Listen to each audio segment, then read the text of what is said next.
open on a separate page right now, trying to. You're just mad you didn't get a key. Stay mad. What? No, I mean, why the fuck would I? When do I play video games?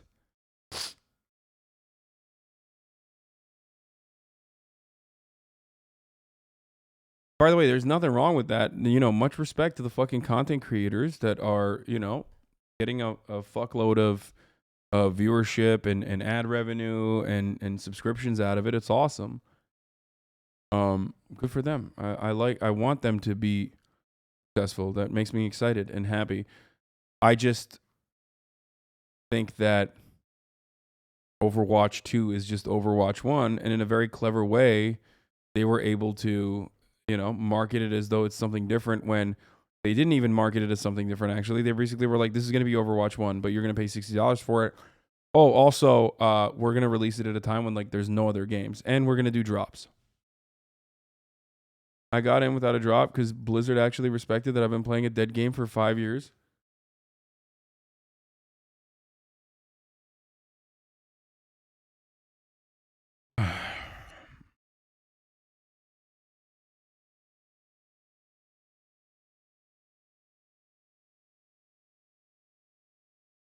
Anyway.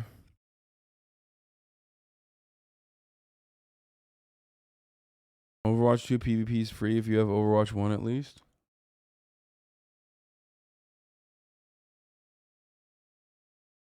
Wait, did I forget to run the ad break? Or no, I did run it, right? I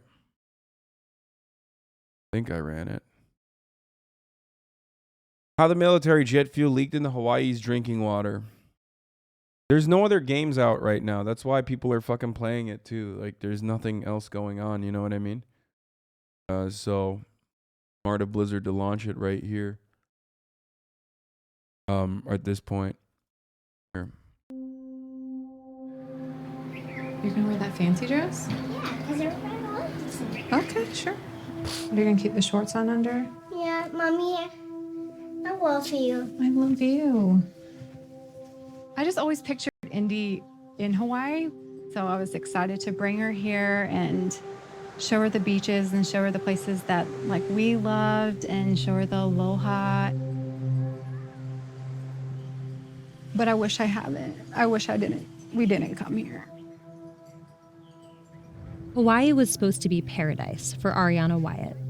She moved here with her family in February of 2021, when her husband, a technical sergeant with the Air Force, was assigned to work at Joint Base Pearl Harbor Hickam. Their daughter, Indy, was 3. Never forget Pearl Within Harbor, just brother. a few months, they started getting sick. So this is just from this year. This is your medication from Mine this and year? my husband's. Wow. Face rash, migraines, Diarrhea. diarrhea. Were you guys on medication before this? No. This is all from just living here. God damn. When did you notice health problems in your family? I think early on, our cat did not want to drink the water. So I should have known then that something was up. For myself, it started the end of May. I started having migraines pretty regularly. Once again, cat supremacy. Cats are literally fucking avoiding poisoned fucking water supply. Meanwhile, the human owners are like, yeah, no, I'll drink it. Migraines I can't even describe. And then I started having like really bad back pain and just diarrhea that would not stop. So I went to the ER. No, I don't have a problem with cats. I just think that they're assholes and their owners are sometimes cucked. Like their owners are willingly putting up with the abuse and then acting like no such abuse is taking place. Get another example of what I mean. And they found out that my kidney was swollen and they did not know why. And then for Indy, it's hard to talk about Indy. Oh, shit. One of the first things was that she was having urinary issues, and we would call the doctors and they would say like, oh, just put her in the bathtub and put, baking soda in there and let her sit. Around October, I started seeing like this decline in her to the point where she would be like, "Mommy, my legs hurt. Like, I don't want to do this. Like, I'm tired." Oh, God, this eats me alive. Like, she was telling me this whole time. That she was not okay. And then the night before Thanksgiving, I had taken a shower and my entire back was just like inflamed and red. I had rash all over my face. It just felt like a horrible sunburn. It was almost like, oh my, this is it. The water, it's the water. That same Thanksgiving week, almost 6,000 people reported getting sick.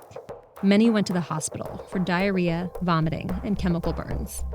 Both service members and civilians, they all had one thing in common. They lived in current or former base housing in homes connected to the Navy's water system. Water many people were now saying smelled like gasoline. Oh, it's got on fire. That's crazy.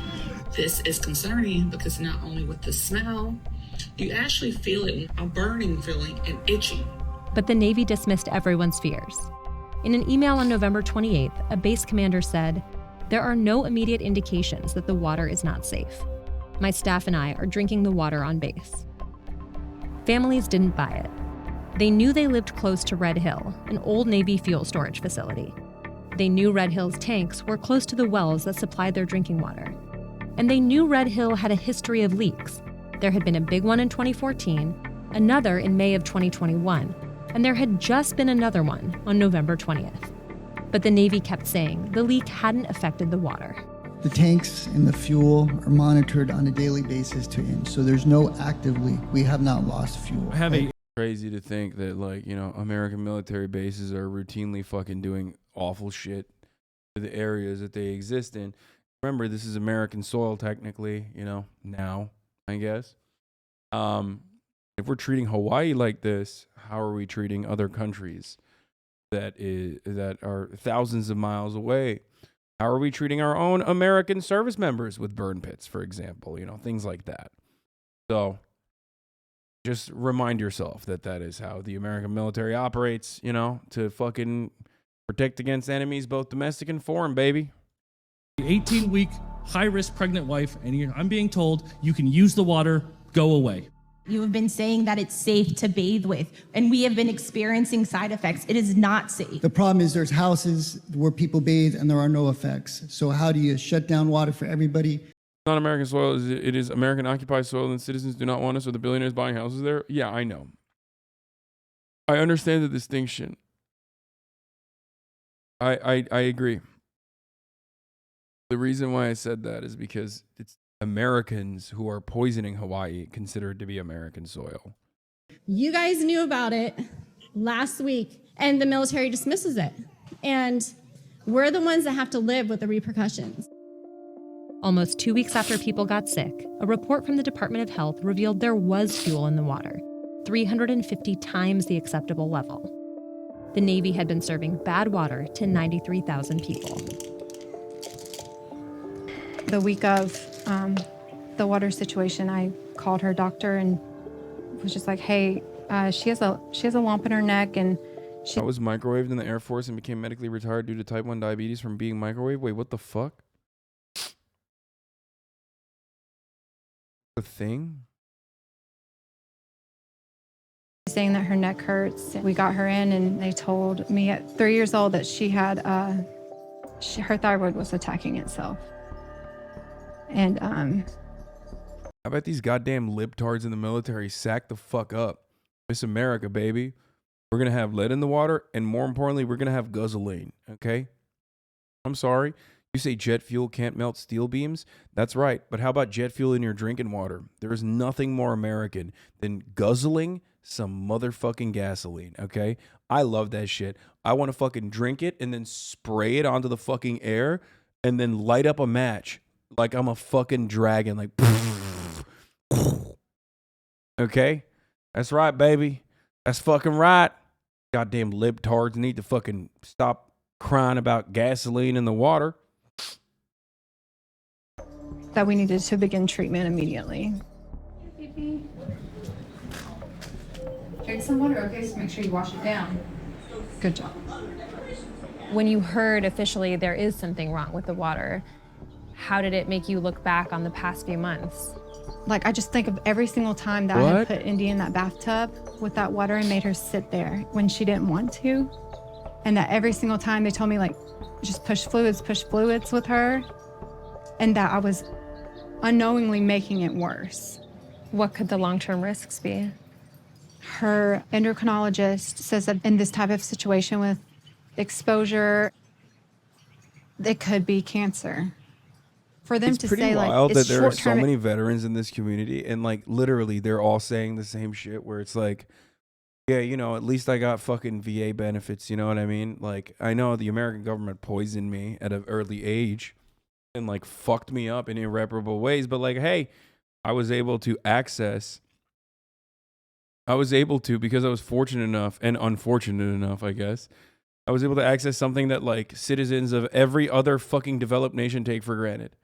And even lesser developed nations actually take for granted, which is socialized medicine. Exposure, it's only happened in November, is a complete lie. It's a complete lie. Your sense is that it's been going on for much longer? Oh, yeah, absolutely. We've been poisoned much longer than just November and much longer than just this year.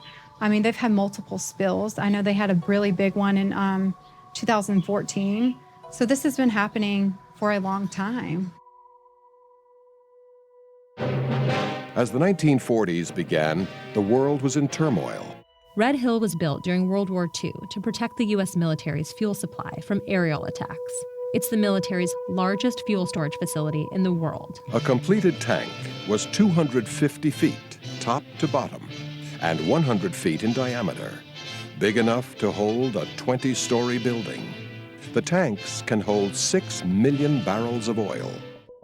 Red Hill's tanks are just 100 feet above Oahu's main drinking source, an aquifer that serves 500,000 people across the island. From when fuel first filled the tanks in 1943, the Navy has documented at least 77 leaks, or what it calls unscheduled fuel releases, totaling about 200,000 gallons.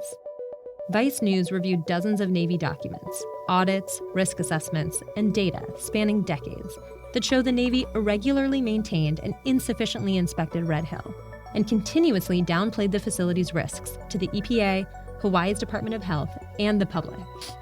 Considering this history of negligence, the November incident was almost inevitable. Guys, these are unscheduled fuel leaks. It's just opposed to the scheduled fuel leaks, okay? It's just, you know, it's like immigration detention facilities are now considered overflow facilities. You know what I mean? It's like they're different.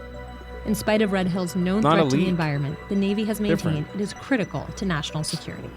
Red Hill is the last gas station between the mainland and any kind of points west. And so if we have to surge any kind of major military operations, we are the only thing in town to support those operations.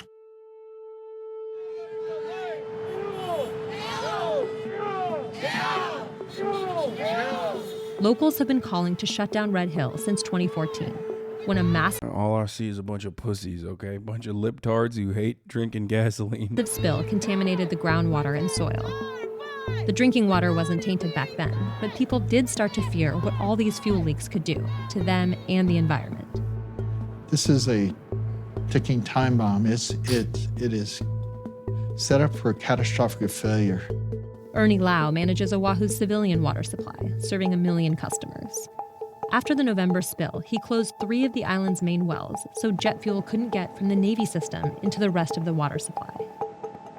How did you feel when You don't understand. If they shut down Red Hill, Pearl Harbor 2 will happen, okay? We're defending from enemies both domestic and foreign, brother. Pearl Harbor 2 will happen with Russia this time, okay? You fucking bitch, you don't get it. you heard about the latest leak? I said, my worst fears have come to pass. You know, we've been trying to sound the alarm on this situation for 8 years now. I won't have peace until this facility is emptied out and shut down. Below the tanks and nearby these tanks, the aquifer is contaminated with fuel. The aquifer is already contaminated? It is contaminated under the facility and nearby. So this leak has affected way more people than the families that were So on the water supply. That is correct. The thing that is common between the Navy and the Board of Water Supply, we tap the same aquifer. It's hydraulically, physically connected to each other. So it's like a glass of water with two straws, but it's the same cup.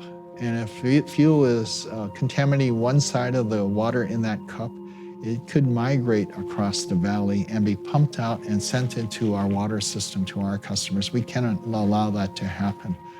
They were actually having detections of fuel and fuel products in their drinking water source going back, looks like from about July. So people have been potentially drinking contaminated water for months before they were notified. We think that is a possibility looking at that data. I'm in the Philly D thumbnail again. What's the fuck's he talking about this time? Oh, my head hurts. That is a question that you need to pose, I think, to the Navy. Has the Navy been honest with you? I don't think they've been completely honest with me, frankly. They don't tell us everything. And there's probably more information available than we are even aware of, but they're not willing to release that. The Navy declined an interview request with Vice News and refused to answer any of our questions. In a statement, they said, "The health, safety, and well-being of our people, their families, and our community neighbors has been and will remain our priority." We have about 1,000 military contamination sites in Hawaii. 1,000? The U.S. military established its first base on Hawaii in 1907 and is now the state's second biggest industry after tourism. Professor Kyle Kajihiro's family has been on Oahu for 4 generations. He leads tours to show just how much power the military has over the island and the scars it's left behind. Everything from unexploded ordnance, unexploded munitions, to these chemicals that are moving in the environment invisibly, but could be there for a long time. So yeah, That's Pearl Harbor down there? Yeah. This was the center of the food basket of Oahu. Their vision of turning it into a military base just sort of overrode what was already here for 1,000 years, and now have turned Pu'uloa into a giant Superfund site. There's a constant occupation underway, even if it doesn't always look menacing, and the Red Hill disaster is only the most recent incident that helps to reveal, I guess, these problems that have been here for a long time. This place looks like paradise, and then you hear about these problems. Yeah, I mean, that's right. That's part of the problem, is that the image of paradise masks the violence that's going on. You'll see signs along the shoreline that say, it's still a food basket. It has McDonald's. Oh, that's right. Don't eat the fish. Don't go swimming because it's toxic. And the military controls hundreds of thousands of acres of Hawaiian land. 68% of the military's land holdings in Hawaii come from the stolen lands of the Hawaiian Kingdom. And so it's not a problem of the past, it's a present problem of dispossession. Those are lands not available to Hawaiians to use for other purposes. So all of these sites add up to an environmental justice problem, an environmental racism problem that affects mainly working class Native Hawaiian and immigrant communities. What are you most concerned about?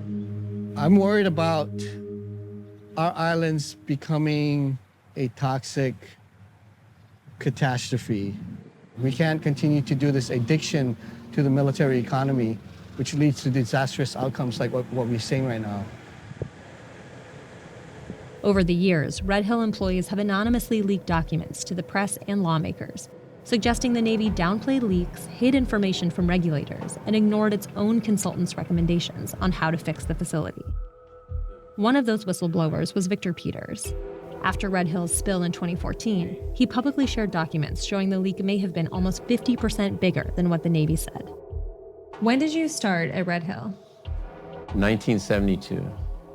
I crawled on my hands and knees and installed cable as a young man all the way through the tunnel. Peter spent decades at Red Hill, working his way up to managing the facility and other military fuel farms in the Pacific until 2014. He specialized in leak detection and says he repeatedly tried to raise issues internally but was dismissed. When did you start noticing problems? The first time I walked into Red Hill. So it was leaking decades ago. Yes, 24/7. The Navy says 180,000 gallons have leaked from Red Hill. What's your estimate? It's going to add up in the millions. So are they missing hundreds of thousands of gallons of fuel being documented? I don't understand, guys. It's just, those were unsupervised